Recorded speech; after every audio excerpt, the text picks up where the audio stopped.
here I will take exponential products away, and this is exponential products.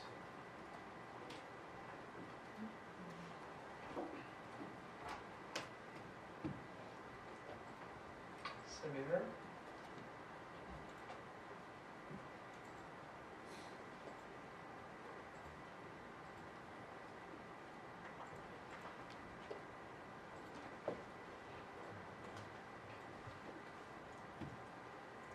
Go back to the previous one. So this is the average lambda.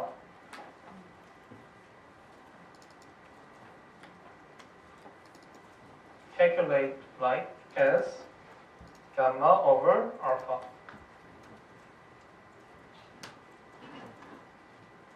So alpha over gamma? I'm sorry. I'm slightly confused. Yeah, gamma over alpha.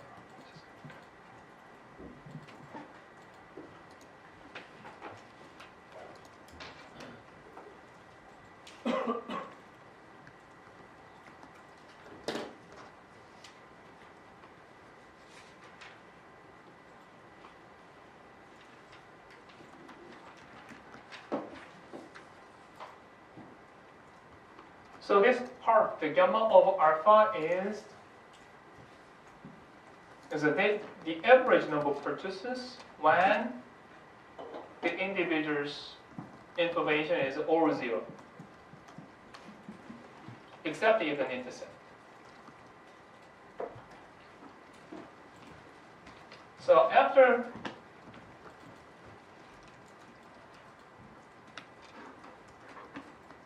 what I've done is I have introduced the individual characteristic, including the intercept, to either extend or shrink this average. This part is very similar to what you have done previously with counting model with the duration of t, where its average was kept.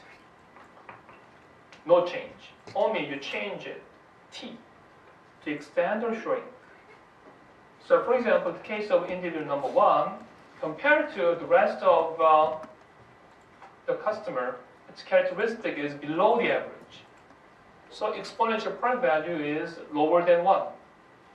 That means customer number 1 will purchase less compared to over average.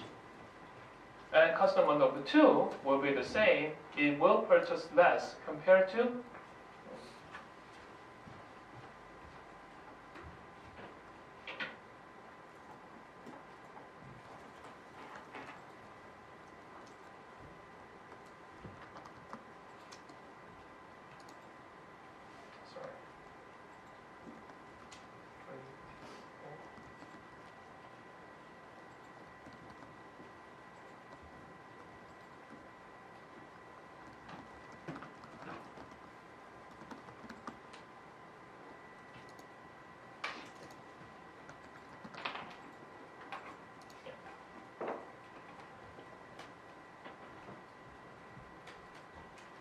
So customer number 2 also will purchase less than the over average, which is calculated like 0.72, 0.72, which is the average for all individuals.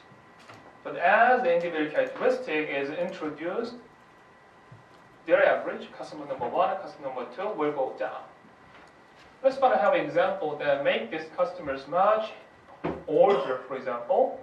Let's make they are 60. And purchase 10 times. So what changes?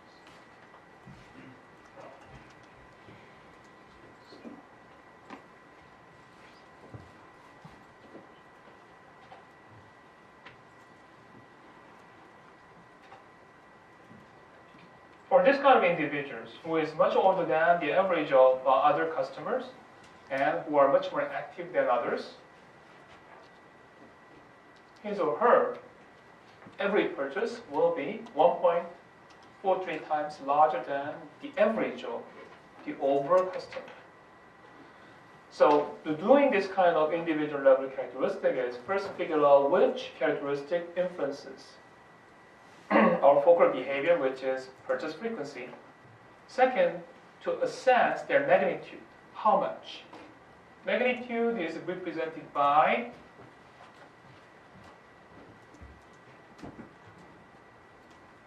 beta values, the size of impact. And what we can do, by plugging the value of individuals, we can assess the exact impact on their average purchase based on individual characteristics of customers. Finally, what marketer can do is whether there could be any kind of variable on which I can influence. For example, mobile ad usage. I will try to prepare my internet marketing activity, especially to make my mobile app easy to download, easy to use, and easy to navigate for whatever, to make that application to be easy for their usage. By enhancing their mobile app application activity, finally their customers may purchase more from this company's store or offline store or online store. And then this is our first level. Of course, what one can do is we can imagine that that kind of new marketing activities about the mobile app may cost certain amount. That means if I want to activate mobile app usage by double, which will cost like $100,000 or $10,000, so I have to make a decision whether to implement that new mobile app, which will cost me $100,000. If I do that, mobile app usage will be doubled. As a result, purchase frequency will increase. So based on which I can assess increased revenue and increased margin, my cost for internet marketing activity to make whether my new mobile application will be worthwhile to do that kind of return on investment analysis. Only problem is the situation cannot be the same. For example, what I've done with analysis is historical data.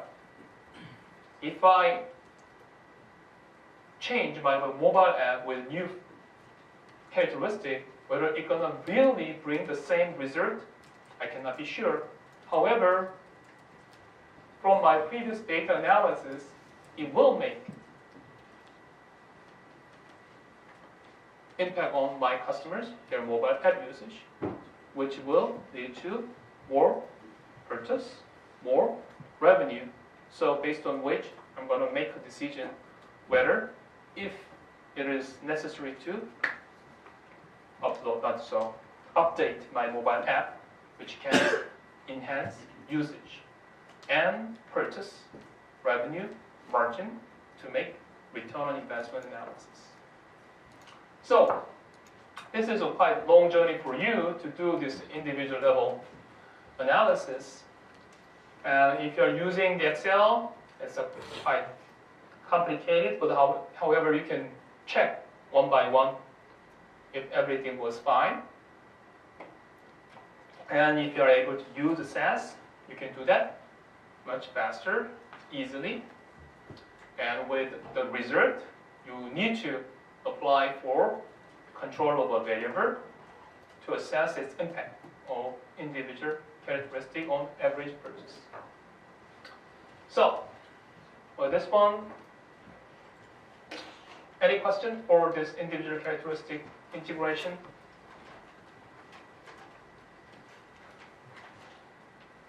Any question? No? So your final exam will be kind of, you will not do any kind of calculation. I'm going to give you the result of analysis based on which you need to make an interpretation whether to make a decision, I'm going to do this action or not based on my reserve. And everything will be allowed. You can bring your notebook computer, your note, except your friend. So, and once I finish your questions, I'm going to give some more information about your final exam question. And the final exam will be held on Monday. Monday, not Wednesday.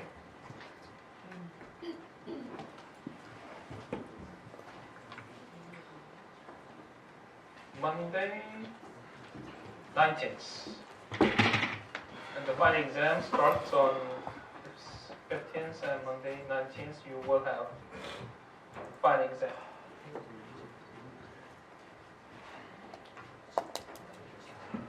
Some of you may find out it is too straightforward, too easy. Because the most of things that you're going to find out are I have repeated many times.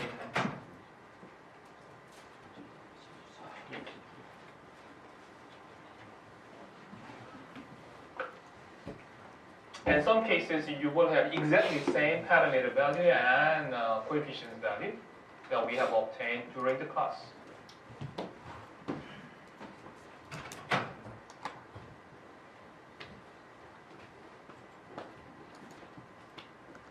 So if everything is fine, I'm going to move to another motor, which is choice motor.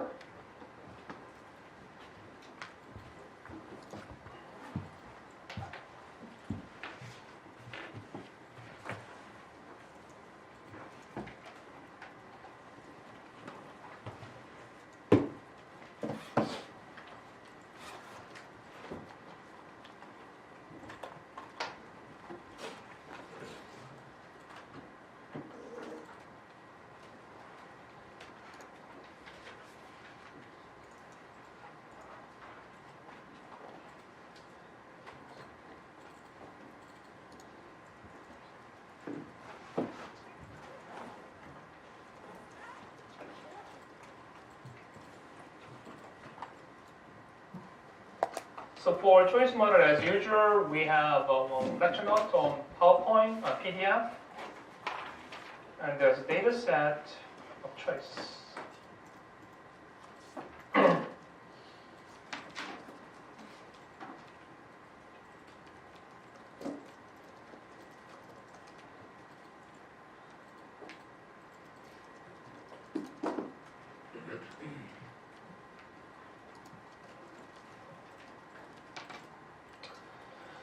So first of all, let's have a look at on this data set, which includes only 4 columns, 4 variables.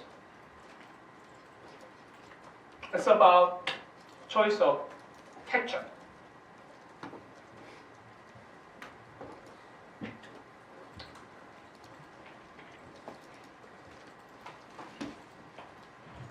And each row represents purchase of ketchup. That means number 1 means this customer has purchased the first ketchup, which is Heinz. Customer number 3, line number 3, chose second ketchup, which is Hunter's, and number 3 ketchup, which is Del Monte. And what 3 columns? You may assume that they are the price information of 3 ketchups available at the time of purchase. So every retail store fixes its own price of the same product, ketchup, differently. And also the price may vary over time from the same store. So this data set captured the price of 3 ketchup. That means same condition, the same volume, and of the same brand. And then we have observed that which ketchup was chosen by the individual. So here there's no information about individual characteristic. It is a purely price impact on the choice of product.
example number 1.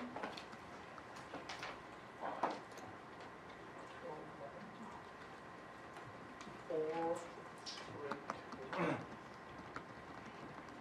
4, 7, 4. Line number 3, 5, 2, 1, 3, 4,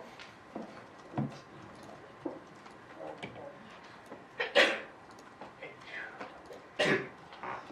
Just to compare these two cases, line number 1, line number 3.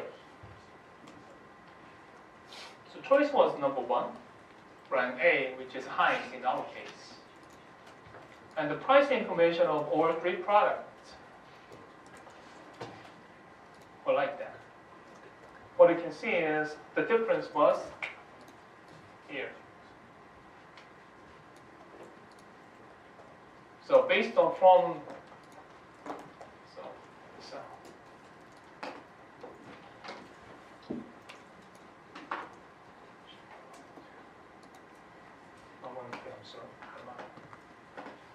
if I consider situation 1 as reference, price of Hunters became cheaper. Price of Del Monte became slightly expensive. The choice changed from 1 to 2, Heinz to Hunters.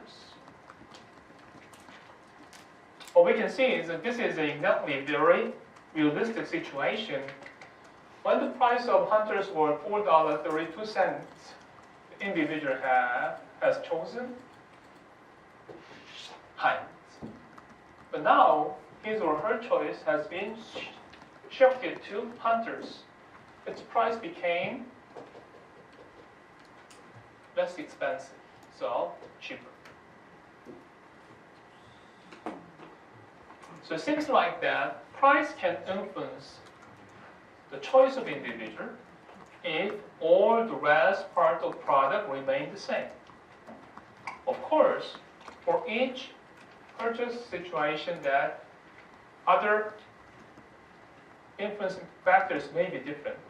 But here we have just simplified the situation, only focus on the price information. So I want to assess that how this price of brand A, brand B, and brand C affects over choice behavior.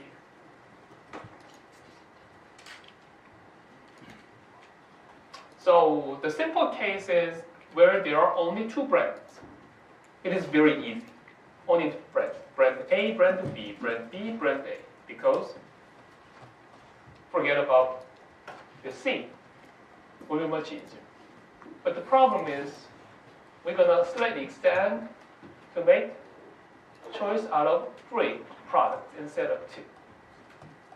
If you can do that with 3 products case, you can do very easily 2 product case. Because 2 product case is a simplified version of 3 product case.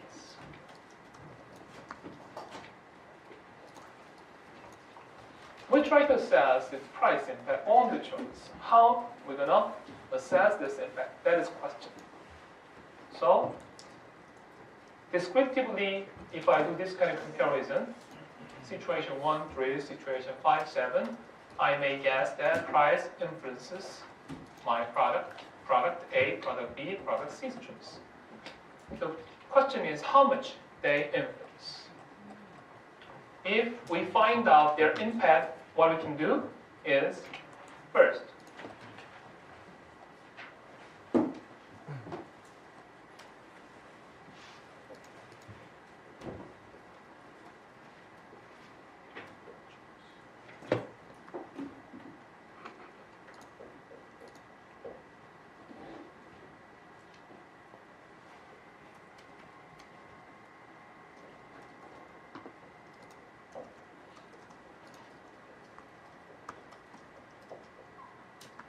first of all, what we can assess is if I know the price information, the price of A, which is $4, price of B, which is $5, price of C, which is $4.50, I can assess what would be the market share of this brand ABC.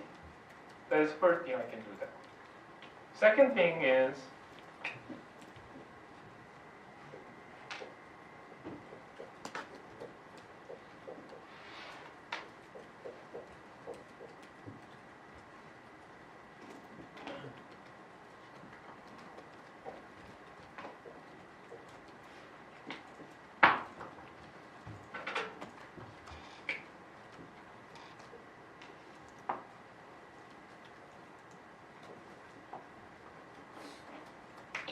if my competitor consider that I'm the marketing manager of brand A, hi, what if my competitor change their price, make their price more expensive or cheaper, or more expensive or cheaper? What will be their impact on my market share? 3,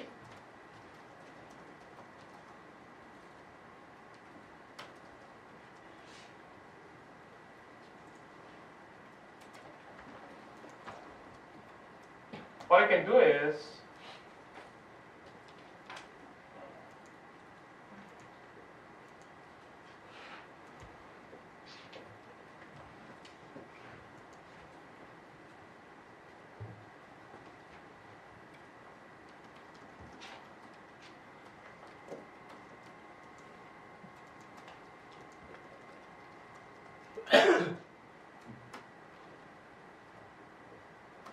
if I know that price of my competitor B and C, where the price is $4.50 and $5, I can change my price, within the range. Upon that, my price, that decision, my market share will change.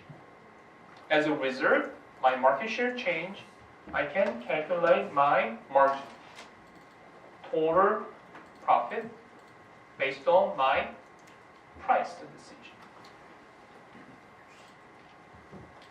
So which is very important that you have learned from marketing management how to fix the price. You might have learned that different pricing strategy method based on your own cost. You're gonna add markup margin.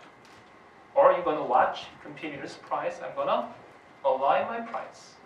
Same or more, lower, higher or lower. Or I will make my own price based on perceived value of my product. If customer tend to perceive my value of my product higher, higher, higher, I'm going to charge more. Or there's another type of pricing strategy. How can I make my price to be considered as zero? Zero pricing. Some companies are providing their services free of charge, like Google Search or Facebook. They don't charge you. And some companies, they do charge their services only for some of their customers. The rest of them are using their service free, like game. You don't pay, you can use it, but you cannot use a full service. Only paid customer can enjoy full services.